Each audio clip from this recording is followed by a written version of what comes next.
Accouche, un podcast qui raconte l'intimité de la naissance.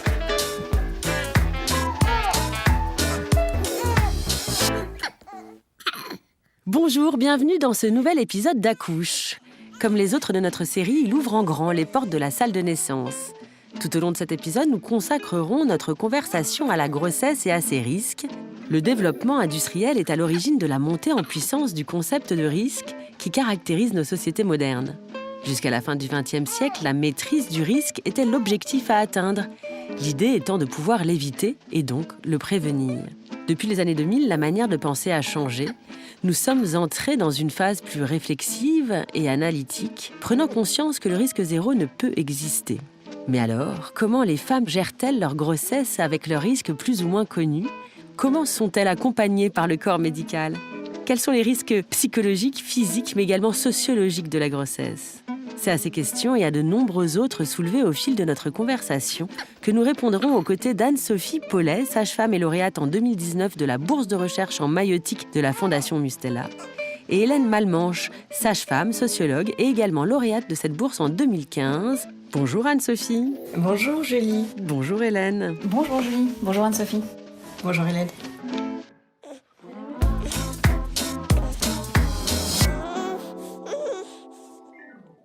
Chère Anne-Sophie, vous êtes sage-femme depuis 20 ans. Pouvez-vous dire 2 mots sur votre choix de thèse pour votre doctorat et nous parler des réflexions que cette thèse a pu soulever ? Oui, eh bien, écoutez Julie, j'ai choisi de consacrer mon travail de recherche, donc que j'ai effectué dans le cadre d'un doctorat en sciences politiques, à la période prénatale, période à laquelle je m'intéresse depuis maintenant une dizaine d'années, car je pense qu'elle constitue un moment clé pour décliner les politiques de prévention. Ainsi, observer sur le terrain comment les acteurs, alors ici en l'occurrence les sages-femmes, mettent en œuvre ces politiques, apparaît comme essentiel dans l'évaluation de ces dites politiques. Et donc ma recherche a pour objectif principal d'identifier tout d'abord les pratiques des sages-femmes durant la surveillance prénatale, mais également de comprendre le comportement de ce corps professionnel face aux injonctions et au discours du risque. Secondairement, je cherche à savoir si les pratiques donc des sages-femmes sont influencées par le facteur socio-économique et pourraient conduire à des prises en charge différenciées des femmes enceintes. Enfin, je tente également d'explorer les rapports entre les acteurs que j'ai pu observer, c'est-à-dire les sages-femmes et les patientes ou les couples, et s'il existe un empowerment des femmes enceintes. Anne-Sophie, vous dites que nous sommes gouvernés par le risque et la gestion de risque, y compris pendant une grossesse. Pourquoi ? Alors, pour répondre à cette question, il faut bien sûr prendre la notion de risque dans un sens tout d'abord assez général. C'est-à-dire que le concept de risque qui apparaît à peu près en même temps que le développement de l'épidémiologie, donc tout au long du XXe siècle, concerne tous les domaines de la société. Je pense que tout le monde peut en convenir, que ce soit sur le risque météorologique ou le risque de catastrophes naturelles. Et donc, ce risque concerne également le domaine de la santé et donc la santé périnatale. Alors il faut noter que même s'il existe une certaine hiérarchisation de la sévérité des risques, l'ensemble des risques dans le contexte de la grossesse sont perçus assez généralement par la société comme étant inacceptables, ce qui peut être mis en perspective avec d'une part les avancées scientifiques en médecine, mais aussi avec la transformation de la famille contemporaine. Donc les pratiques médicales pour le suivi prénatal reposent désormais sur un niveau de risque identifié. Donc il faut savoir que ce niveau de risque identifié permet ensuite d'orienter les patientes dans les différents types de maternités, ces maternités qui sont caractérisées par le niveau de prise en charge néonatale, ce qui traduit la spécificité du suivi médical à mettre en place. De type 1 ou de type 3, c'est ça, c'est ce que vous... Exactement, que ce soit maternité type 1, type 2, type 3, tout à fait. Et donc la classification en grossesse à bas risque ou haut risque détermine également, alors non seulement le lieu, mais également quel professionnel de santé va suivre la grossesse. Est-ce qu'Hélène, c'est quelque chose que vous avez également remarqué au cours de votre carrière et de vos recherches ? Alors cette prééminence de la notion de risque Je pense que dès notre formation, c'est certain, c'est une chose qui est extrêmement prégnante. Le risque est absolument omniprésent dans notre manière d'envisager la médecine clinique.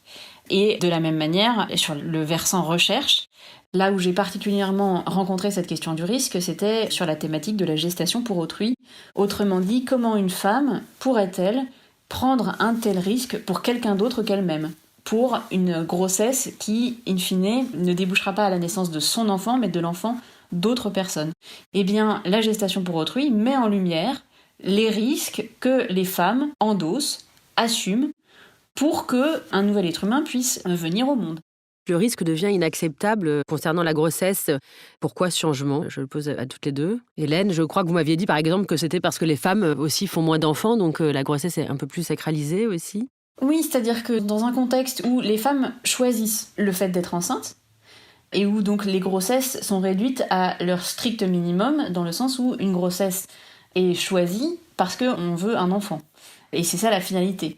Et donc, à l'époque où il n'y avait pas de contraception et où les grossesses survenaient de manière spontanée, inopinée, et qui était donc une conséquence de la sexualité généralement conjugale, dans ce cadre, les femmes acceptaient, enfin, c'était un tout, en réalité. Dans la condition féminine, il y avait aussi cette part de la prise de risque, de la mise en jeu de sa propre vie, pour continuer à perpétuer la société. Et donc, ce qui a radicalement changé aujourd'hui, c'est effectivement la contraception, l'avortement, et plus généralement, donc ça, ce sont les techniques visibles, mais c'est même toute une pensée sociale de la grossesse et de ce que représente cet événement dans la vie des femmes aujourd'hui. Et aussi, en miroir, il faut évidemment mettre ça en parallèle avec le développement des soins néonataux et le fait qu'on ne tolère plus ni la mortalité maternelle, mais la mortalité infantile non plus. Elle devient de plus en plus difficile. Là où, il y a encore 100 ans, la mortalité néonatale périnatale était monnaie courante. Toutes ces transformations du rapport à la vie font que on a ce rapport au risque qui est lui aussi modifié. Alors concrètement, Anne-Sophie, quels sont-ils ces risques ? Alors ces risques, durant la grossesse, eh bien effectivement, ils sont multiples. Alors ils peuvent être à la fois intrinsèques, c'est-à-dire étant en rapport avec les antécédents personnels des patientes, par rapport à une pathologie médicale qui soit préexistante ou qui survienne pendant la grossesse, mais ils peuvent être également extrinsèques, c'est-à-dire à la fois liés à l'environnement, comme par exemple l'exposition aux perturbateurs endocriniens, un exemple qui est d'actualité, qui porte beaucoup de chercheurs à s'intéresser à cette question. Mais aussi, ces facteurs extrinsèques peuvent relever des comportements des individus, c'est-à-dire, sont représentés par la consommation de tabac, d'alcool, de toxiques, etc. Et ajouté à tous ces risques, il y a également un élément que l'on peut nommer le risque psychosocial, c'est-à-dire qu'au-delà des risques donc, qui peuvent avoir un impact médical sur la grossesse, eh bien, on va aller chercher ces risques qui peuvent avoir un impact sur la vie psychique, sur la vie sociale de la mère ou de l'enfant à naître. Et ça fait partie véritablement des risques qui vont être recherchés pendant la grossesse. Et Hélène, vous parlez aussi des petits maux de la grossesse qui ne sont pas des risques à proprement parler, mais réellement handicapants pour les femmes. Est-ce que vous pouvez nous en dire un peu plus ? Oui, juste avant, j'aurais aimé aussi apporter un élément supplémentaire pour aller tout à fait dans le sens d'Anne-Sophie, concernant cette notion de facteur de risque, donc comment on construit le risque et qu'est-ce qu'englobe cette catégorie des risques dans le cadre spécifique de la grossesse. Il me semble qu'aujourd'hui, ces facteurs de risque sont vraiment placés au cœur de la pratique clinique, en obstétrique en général, de la médecine, de la maïeutique, médecins, sages-femmes et tout le monde de la périnatalité gravite autour de cette notion de risque, au point où il devient difficile d'exprimer des enjeux autrement que sous cette forme du risque. Il est certain que, comme il y a cette omniprésence du risque et qui en fait recouvre plutôt la question du risque vital, tout ce qui serait de l'ordre juste du bien vivre, d'une vie confortable pendant la grossesse, eh bien tout le reste est minimisé, puisqu'il y a les grands risques et les petits maux. Alors que ces petits maux empoisonnent la vie, et ces petits maux, c'est le lot commun des femmes enceintes. C'est le lot commun de l'expérience quotidienne de la grossesse, ça peut vraiment empoisonner le quotidien. Donc les appeler petits maux et les minimiser, quelque part, c'est donc hiérarchiser entre ces grands risques et qui deviennent ce qui gouverne la pratique clinique et les petits maux pour lesquels on ne fait pas grand-chose mais qui sont en réalité ce qui relève du quotidien des femmes enceintes. Donc c'est ce que vous évoquiez juste à l'instant, que ce soit les nausées, la fatigue extrême que l'on peut ressentir à différents moments de la grossesse, mais en particulier au début de la grossesse. Anne-Sophie, vous avez concentré vos recherches sur le suivi par des sages-femmes de la période prénatale. Pendant cette période, avant la grossesse, les femmes font le choix de faire appel à différentes structures, donc une PMI, un hôpital ou une clinique. Est-ce que les femmes ont des attentes différentes en termes de gestion de risque ou de suivi de grossesse en fonction de l'institution choisie, justement ? Alors oui, effectivement, Julie, les attentes des femmes changent, même si globalement, j'ai pu observer que les sages-femmes reçoivent des patientes avec au final des attentes qui sont assez multiples, assez variées. Dans l'exercice libéral, les femmes peuvent être à la recherche d'un accompagnement plus personnalisé, voire d'un accompagnement global lorsqu'elles sollicitent une sage-femme libérale qui a une convention pour exercer en plateau technique, c'est-à-dire que la professionnelle pourra faire le suivi de grossesse, mais également être présente pour réaliser l'accouchement en autonomie, la patiente étant sous la responsabilité de cette professionnelle. Ces sages-femmes vont adopter un positionnement plutôt dans une éthique du care, avec la mise en avant de la relation de confiance, même si au final cette relation de confiance est également très importante dans les autres modes d'exercice. Si on s'attache plus à l'institution hospitalière, eh bien le profil déjà des femmes que l'on rencontre sont plus variés et au final donc les attentes également. Certaines femmes vont rechercher un haut niveau de technicité, donc en venant par exemple en maternité de type 3, parce que toujours avec cette notion bien sûr que l'on vient de développer de risque, eh bien s'il faut réanimer le nouveau-né, eh bien il y a tous les éléments techniques, le personnel pour être dans de bonnes conditions pour réaliser cet acte médical, alors que d'autres patientes vont plutôt venir à l'hôpital uniquement car il n'y a pas d'avance de frais et donc là on est plus sur des profils de patientes de milieux défavorisés. Si je continue donc en PMI, alors j'ai constaté qu'au final les profils étaient assez multiples et néanmoins une grande majorité des femmes qui ont recours au suivi en PMI sont en situation précaire et arrivent même parfois adressées par des assistantes sociales. Donc tout cela fait que également la relation entre les acteurs peut varier, changer. Et cette relation, eh bien, elle se définit comme étant à la fois un rapport entre pairs, c'est-à-dire PAIRS, avec des discours des sages-femmes auprès des patientes qui sont parfois alimentés de la propre expérience des sages-femmes, de leur expérience de mère, et un rapport aussi qui va être un rapport de proximité avec une certaine confidence entre sages-femmes, surtout sages-femmes libérales, qui vont utiliser le tutoiement, ce qui met en général la patiente plutôt en confiance, d'aborder même très librement, notamment leur vie de couple. Et donc cette relation, notamment via le tutoiement, eh bien on peut peut-être également voir que ça peut être une certaine forme de résistance à la surmédicalisation en instaurant, vous voyez, un climat plutôt de confiance et de confidence. Donc pour aller tout à fait dans le sens de ce que Anne-Sophie brossait comme tableau, toutes les sages-femmes, et peut-être les sages-femmes mieux que n'importe quel autre professionnel, savent qu'il y a beaucoup de choses qui nous échappent à la maîtrise, à l'anticipation, et c'est aussi ça l'objet notamment de la préparation à la naissance, c'est de préparer les parents, les couples, les femmes aux incertitudes, à tout ce qui ne peut pas être prévu, au fait qu'il y a une place pour les aléas et les imprévus. Et donc, quelque part, pour moi, une hypothèse que je formule, c'est que cette proximité, ce tutoiement, eh bien, peut-être qu'il est aussi là le signe manifeste d'une certaine humilité face à ces incertitudes que l'on sait être présentes. Est-ce que vous avez vu toutes les deux des différences socio-culturelles et socio-économiques face au risque ou dans la relation entre la sage-femme et la femme enceinte ? Je pense notamment à la période de dépistage des différents risques, alcool, tabac, etc. Oui, tout à fait. La réponse des sages-femmes, en grande majorité, a été qu'elles vont procéder différemment selon la personne qu'elles ont en face d'elles, en tenant compte de la façon dont la femme va répondre aux questions, ou bien en fonction justement des questionnants avec lesquels va arriver la patiente. Et donc pour également reprendre sur cette question de consommation de toxiques comme tabac, alcool, Je peux également faire référence à l'étude que j'ai menée dans le cadre de mon master de recherche, qui portait sur le repérage de la consommation d'alcool pendant la grossesse par les sages-femmes.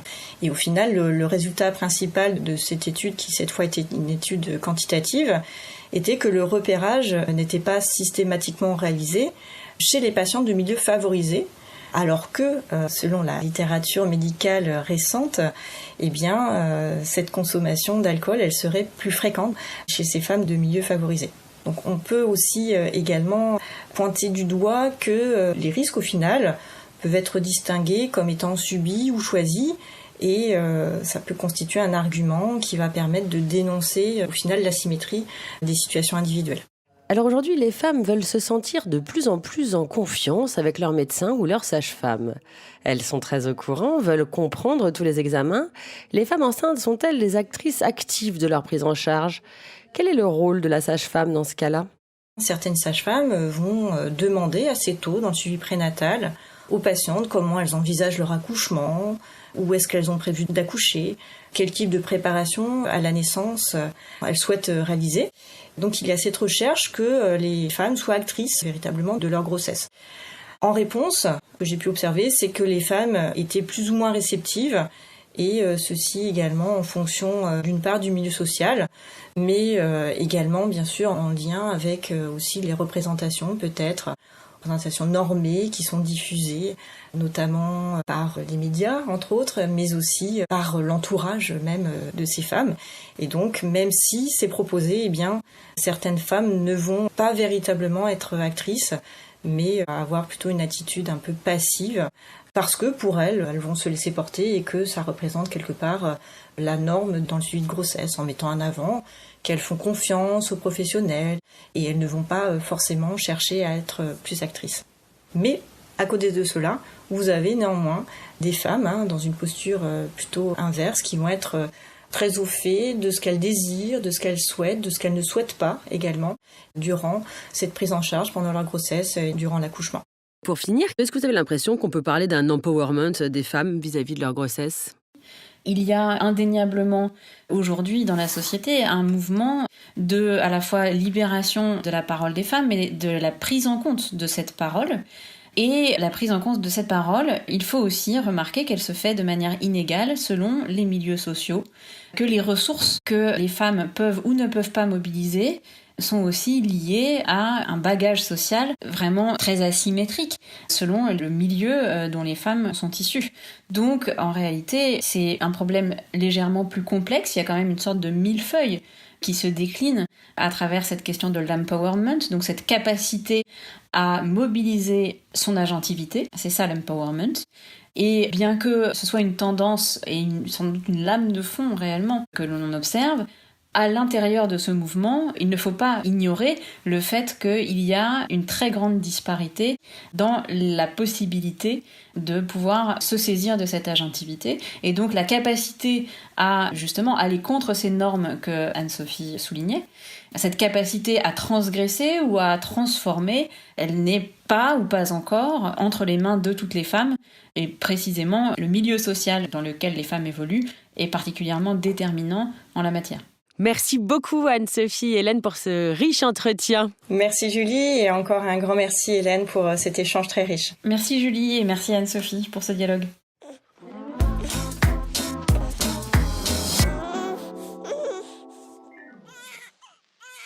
Ainsi s'achève cet épisode d'Accouche. Comme dans la vie, la salle de naissance reste ouverte 24 heures sur 24 et 7 jours sur 7. Il vous suffit de pousser la porte de l'épisode suivant pour continuer l'aventure. Accouche est un podcast de la Fondation Mustela. Retrouvez tous les épisodes sur fondationmustela.com et sur vos plateformes de podcast habituelles.